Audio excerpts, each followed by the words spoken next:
So how have you been, Sean? Well, given 2020, I've been pretty good. As many of us probably have been saying, we can't complain too much because compared to some, we're faring a hell of a lot better. Yeah. So, yeah. How about yourself? You must be juggling a few things at Yeah. the moment. I've said in several of these interviews so far, I thought that I knew teacher tired after 23 years, but it's a whole nother level of exhaustion when you're doing this concurrent teaching and Yeah. teaching, in person and online at the same time, and then having kids at home.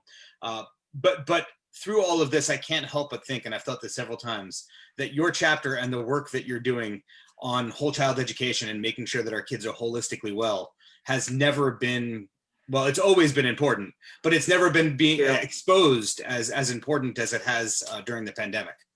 Oh, yeah, no, I certainly agree. Like, not that we were planning for this, but this has certainly shown the need for a more holistic, child-centered focus on not only what we're doing in schools, but also how we're supporting the health and well-being of the schools themselves, the students, and getting local communities and services to, help support that as well. It's been a scary time, but it's also been a little bit reassuring to see a lot of the school districts in the states come around to an understanding, even when schools were closing down in March and April and then reopening, especially in the last month. It's been really reassuring to see how much of an emphasis schools from the top down have put on sense of well-being of the kids and the staff, obviously making sure things are healthy and safe physically in terms of the virus, but so many school districts have been rolling out the first couple of weeks, whether they're in person or concurrent like you are, or hybrid or remote like my kids are. They've been focusing on the first couple of weeks are about making sure our kids feel safe, they feel like they belong, they feel connected.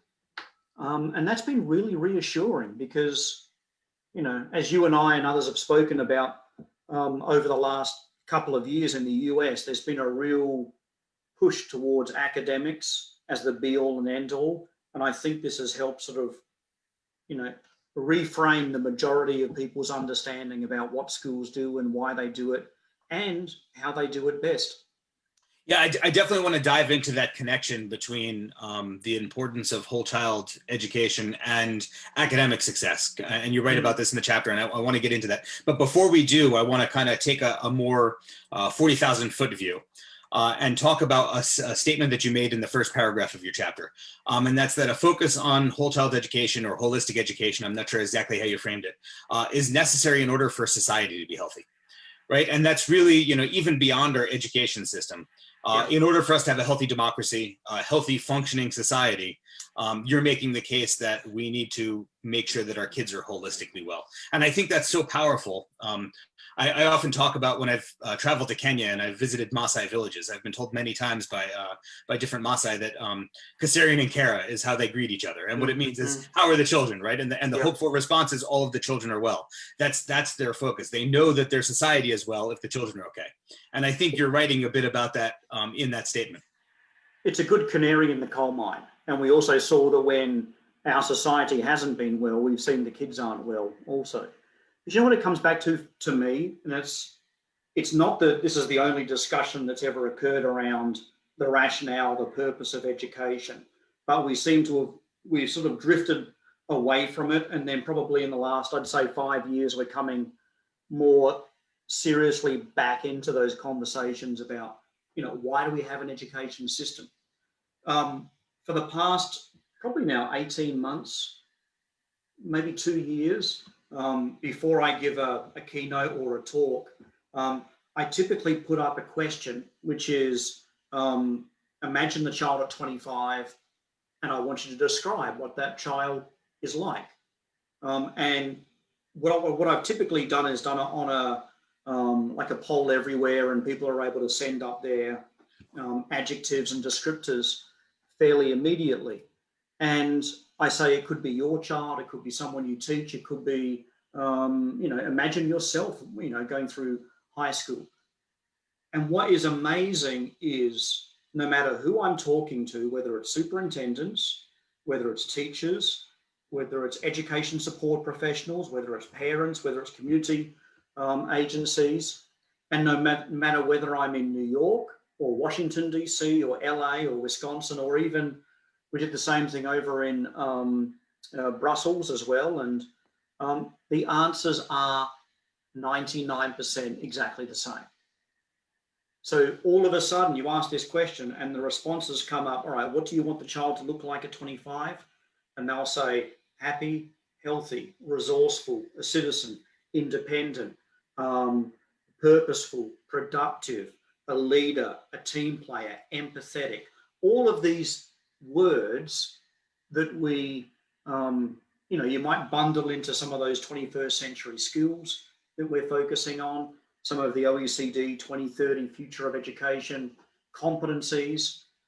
But to me, it's remarkable, and it grounds the audience in thinking at a higher level about why do we have an education system? Because then what I do is, let's say I'm giving the talk in, Arlington, Virginia, where I am at the moment.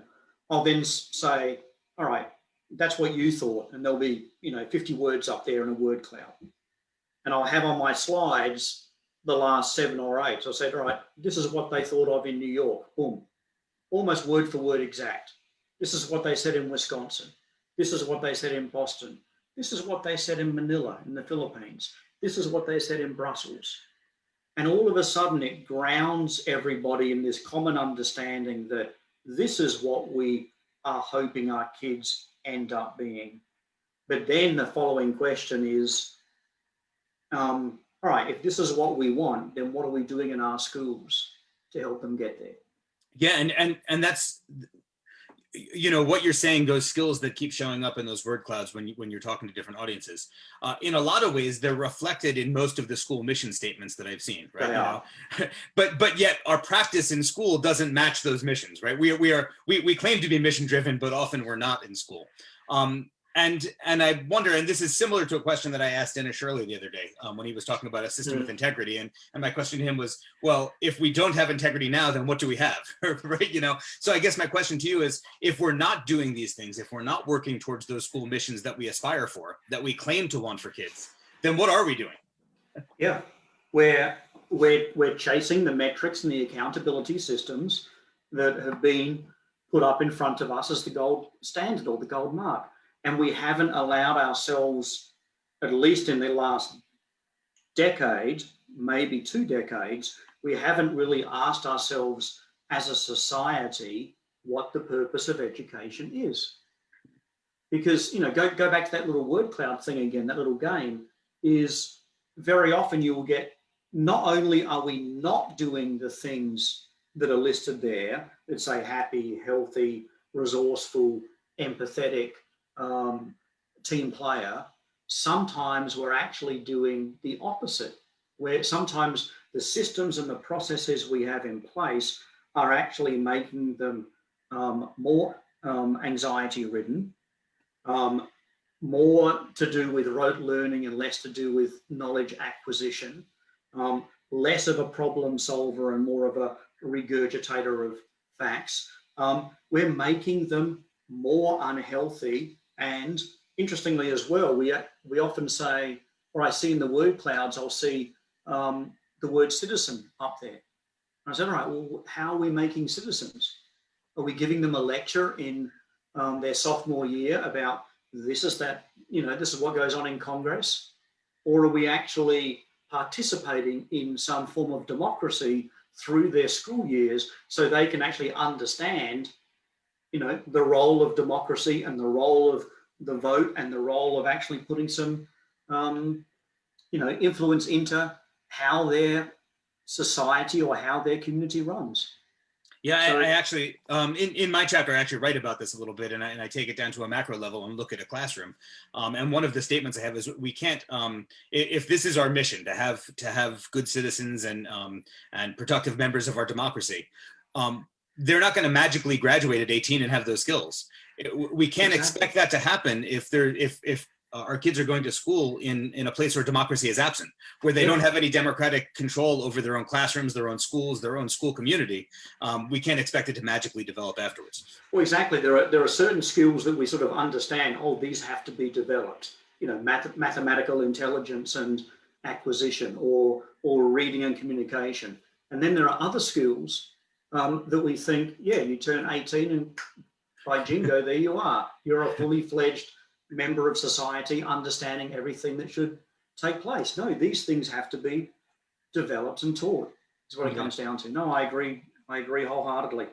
Now, I think another place where this conversation about the importance of whole child education comes into play is when we look at the inequities both in our education system and our society, and we know that education for some kids is very focused on the whole child, right? That there are certain school districts where the curriculum is flush with the arts, where kids have access to the humanities, where there's school counselors, and then there's others where education has been stripped down to its bare minimum, right? Of reading, writing, arithmetic, and you have personalized learning, which means a computer is telling you what your next step in the curriculum is. How can we ensure that every child is being holistically developed in school? I think two things. I think that actually does come back to that first conversation we were just having as well, about really asking those questions about what do we want to get out of the school system, and asking that not only of the wealthier communities that might see this as a nice additional extracurricular or add on to what they're currently doing, but we should be asking this in every school, in every district, and in every classroom. So to be honest, I'm also a firm believer that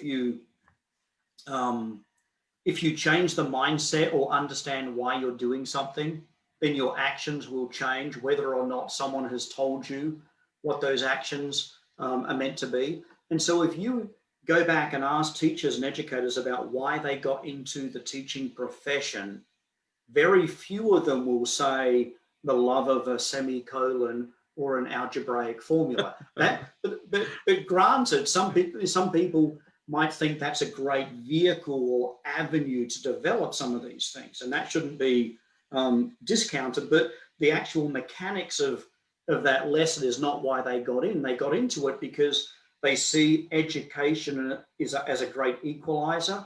They see it as one of the best processes we have to develop the individual, and also to help move society and make it more egalitarian. So I think it's continuing to raise those questions about what an education system does, and not just to have that conversation once with a select group, but continue to have that conversation throughout in every school. I think the book actually asks that question very well. I think it does raise a lot of those issues around, the role of school. Is the role of school or education meant to be a system that we sort people into future careers, or whether they can be moved on into college and university, or is it a system that actually allows people to build up and find their own pathways into life, and to discover things about themselves that they didn't discover or didn't know previously? Yeah, I think in editing this book, one of the things that really solidified in my mind, it's a belief that I think I've always had, but it didn't quite come to, I didn't have the words for it in the way that I do now. But I think we've become in the past 25 years hyper-focused in American education on the economic benefits of education. Yeah. And those benefits are great. Like, we want that. We publicly fund education because we want an economic benefit out of it. But we've done that at the expense of, and Geert Biesta writes so well about this in his chapter. We've done that at the expense of developing the whole child and making sure that our citizens are well, starting in school, and also at the expense of helping those students understand how their self how their individual person fits into our greater society. Yeah. And that failing is now reflected. You know, if you ask anyone, I don't care what political party, like what's wrong with society today, you're going to hear about hyper-partisanship. You're going to hear about the inability to have nuanced and difficult conversations, right? And all of that is a product of us not focusing on them in our education system. Well, there's been an assumption that somebody else has made that decision. Somebody else higher up, somebody else more intelligent, somebody else has made the decision about this is what we need. And the truth is that more often than not, that decision or that discussion about the purpose hasn't been made. And there's been these accountability systems or policies that have driven what happens in school. You know, for the last 10 or 20 years, we've been very data driven.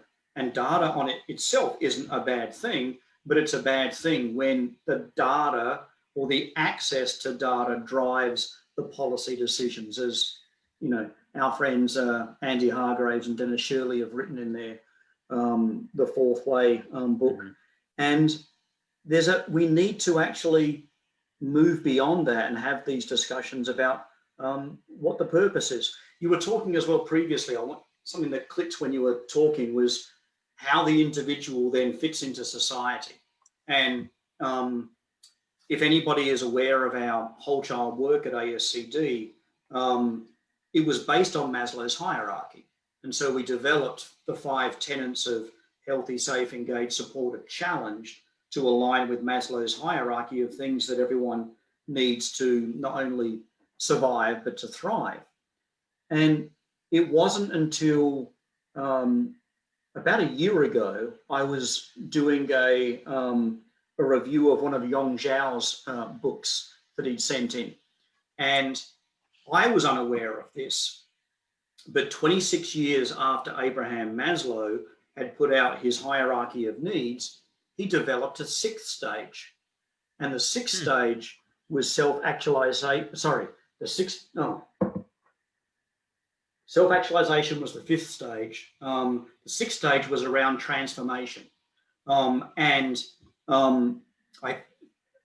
that I've brought it up, I've actually forgotten the exact phrase, but it's around transformation, and it has a slightly spiritual tone, but it's about looking outside yourself and understanding how you can play for the greater good. And so when we were looking at our whole child work, this was even about a year ago, we talked about how we might develop a 6th stage, and a 6th stage beyond the healthy, safe, engaged, supported, challenged would be something around being altruistic. So you want to develop the individual to their potential. But then the question should be, well, why do you want to develop the individual to their full potential? It's got to be something more than just individual growth, which is fantastic. But you want to develop the individual so they can then help society, so they can then help the greater good, so they can then help the world beyond them. So it sort of fits into what you were talking about how that individual then fits into the bigger system and the bigger role. Yeah, I've seen this in my own classroom, and I've never heard it phrased in quite that way. And I wasn't aware of Maslow's later work. But I often talk about when I'm giving a session on the Sustainable Development Goals and how to use them in your classroom, or global learning. You know, the pedagogical models that I use in my classroom that I've now had the opportunity to share around the world. I talk about moments in my classroom where I've seen my students who often come from economically challenged backgrounds, who often, you know, I think I was told, it was probably about 8 years ago by one of my superintendents, assistant superintendents, that 1 in 4 of our children go home to a family where they have a parent codependent on drugs or alcohol. So they come, you know, like a lot of places, lacking hope. And that the moments in my classroom where I've seen my students at their best, when I've seen them know what school, like why they're going to school, that they matter, is those moments when we've been able to do things that allow them to see that the learning in school can be used to help others. Yeah. And when they see that moment, when they feel the joy of doing good, they want to do more of it, and they want to use their learning for that purpose again. And I've never heard it quite phrased in that Maslow way, but that's exactly what you're talking about, right? They know who they are because they've helped someone else. Exactly. And if you think about why the majority of us want to, there is this innate desire in the majority of us to help our community, to help our neighbors, to help our peers, or to help our world and our planet. And I think, and the work that you were doing a couple of years ago when you were doing those virtual lessons and interactions with the kids over in Africa, and not just learning, but also doing activities and projects with them, that must have blossomed so much in your class around not only understanding what's going on around the world, but also seeing how you can learn from them, they can learn from you, and you can develop these things together. Yeah, so I think that ties nicely into where I said I wanted to go before, right? So I've seen this firsthand, but you're going to be able to explain it in a much better way than I will on a larger level.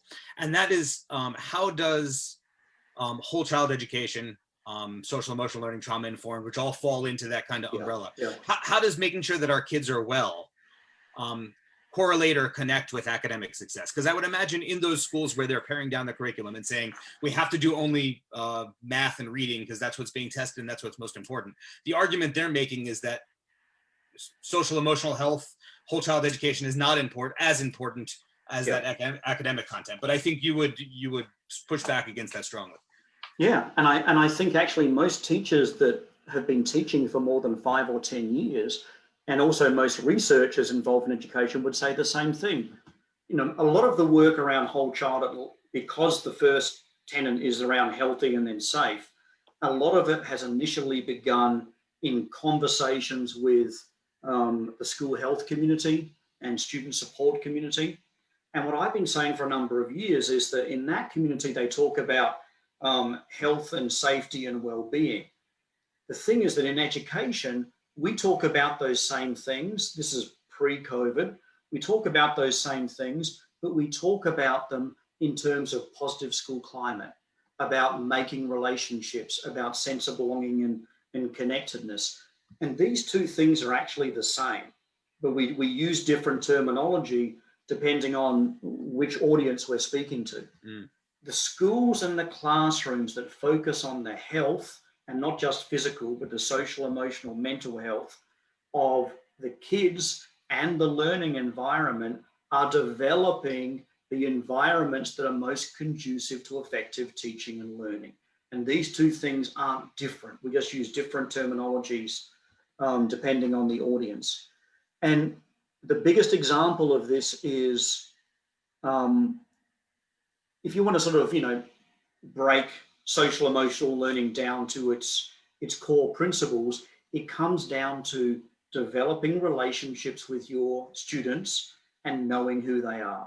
Not just knowing, all right, yeah, Mike, he's from Pennsylvania and he teaches elementary school, but knowing, what you do on the weekend, knowing what makes you click, knowing what your interests are, knowing if you're going through struggles or something fantastic currently, knowing your students. When you look at all of the great voices or authors or researchers around effective teaching and learning, relationships is always there. You cannot be culturally competent unless you know who your kids are, unless you know what their cultures are, unless you know what their neighborhoods are. You cannot effectively make something, as you were saying, meaningful to your students unless you know what experiences they're enduring or having outside the school building.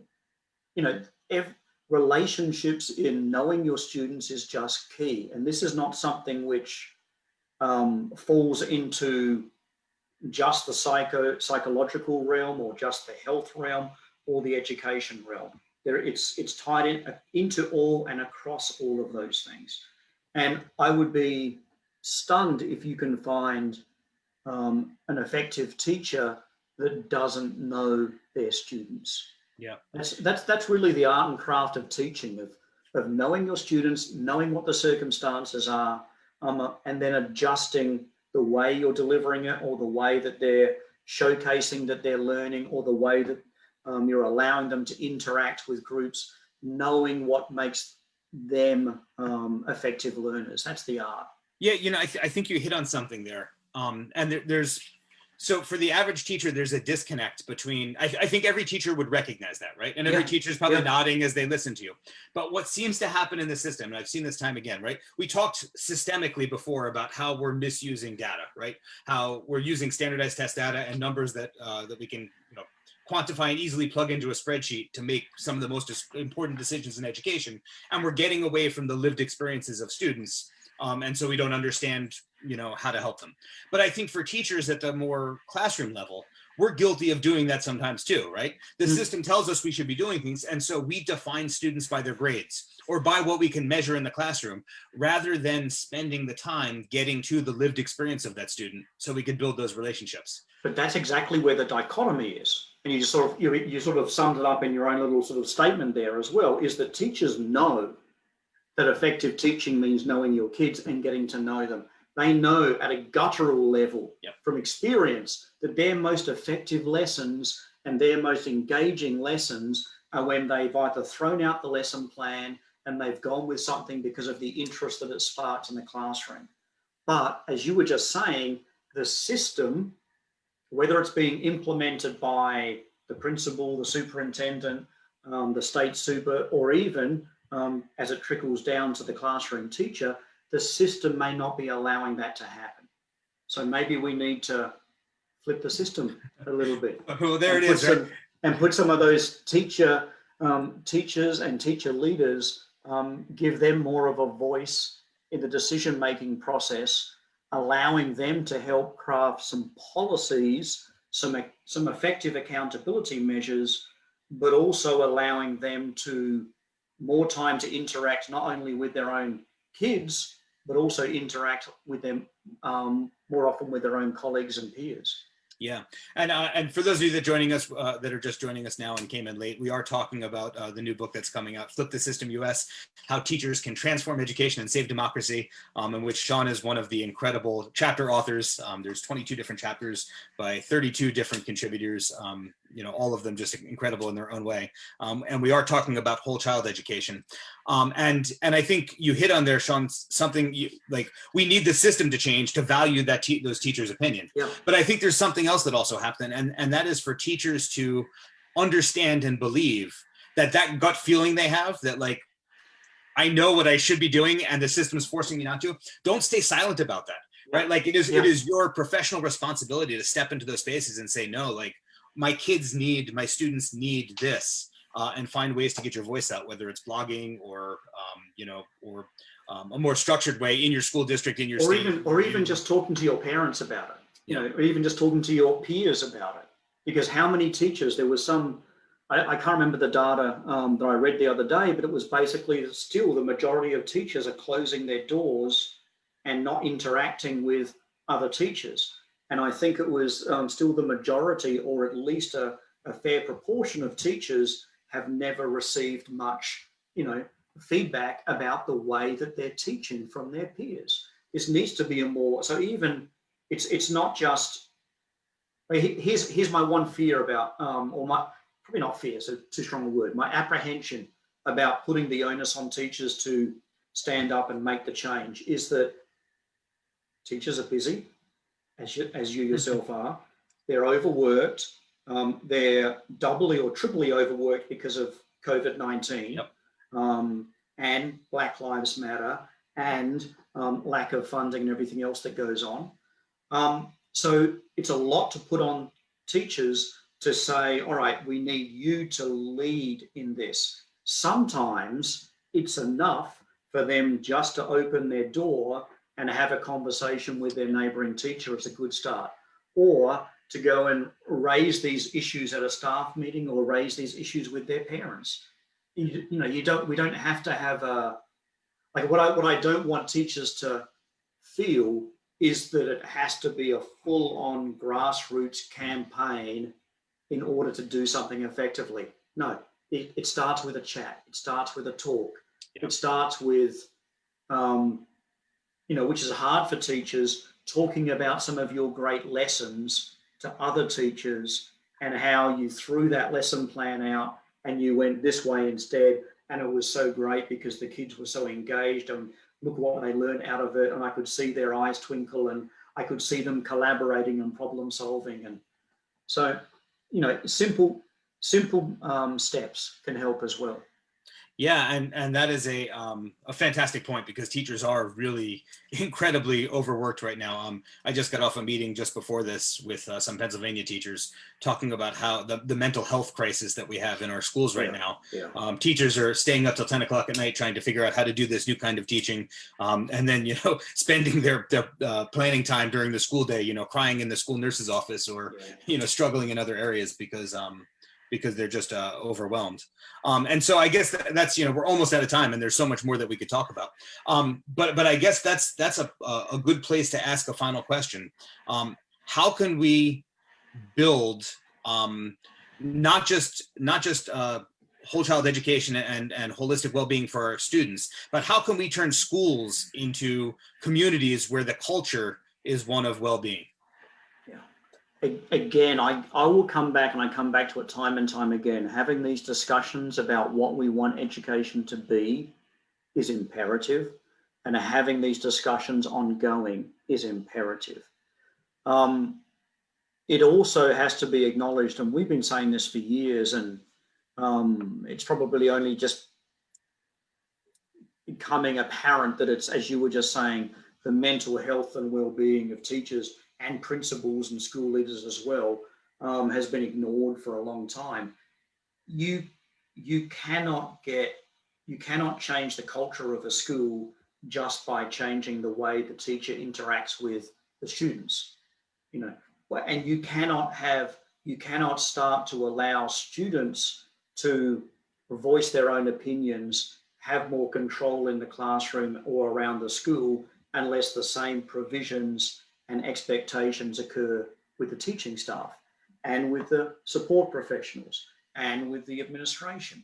If you want to change the culture of a school, then what we believe and what we know is effective teaching and learning has to be spread around that whole school environment. And so we've seen so many times where these things get siloed off or partitioned off, either into a select grade or a portion of students, or we're only doing this in period 3 on a Wednesday. And these things become episodic, and they don't change the culture. I would, if any principals are listening, I'm sure there's a few, or school leaders, I would say you should start to raise these questions about what ideally you want and your teachers want the school to look like, what ideally you would like the community to understand happening at the school, and what the community wants to get out of it. And ask the teachers as well about why they got into the profession in the first place. I will almost guarantee they're going to talk about many of the things that we've already mentioned. And the benefit of the principal starting those conversations, as opposed to a teacher or somebody else, is, I may not believe in trickle-down economics, but I do believe in trickle-down school culture. Yeah. When the principal starts raising these questions, it gets educational buy-in from all of the staff members. When the principal starts raising these questions with the community, it gets educational buy-in.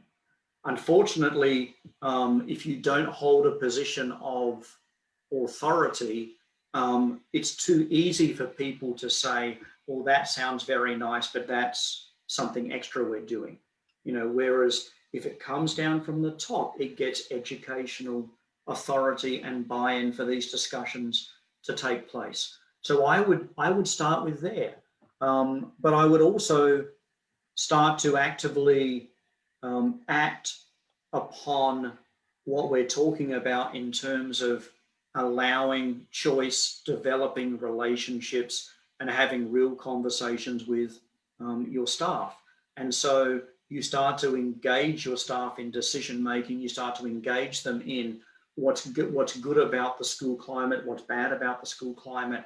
You start to bring in and have conversations with community members, not only about this is how I think you can help the school, but One of the most successful schools we worked with up in Canada years ago would just invite community members in for a coffee chat without any preconceived notions of, hey, Mike, I think you can probably help us with coaching the basketball team, or hey, Mike, you can maybe help us do this over here because I've heard that you've got this skill.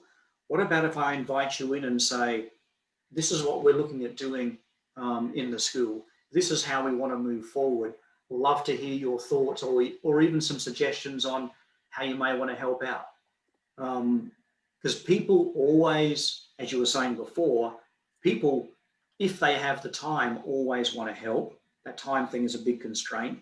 And two, people, no matter who they are, whether it's peers or whether it's kids or whether it's families, have more expertise in their toolkit than we realize. You know, there are some amazing people out there doing amazing things. You know, even though I've been at ASCD for a decade, I'm still finding out things that people do in their spare time, or hobbies, or books they've written, or things they've discovered, or that I had no idea about. So it's keep an open mind, invite people in, and develop those relationships. Awesome. Sean, thanks so much for taking some time today. Sean Slade, chapter author of a chapter on whole child education in Flip the System US, How Teachers Can Transform Education and Save Democracy. Great. Thanks very much, Mike. Have a good one, John. Take care.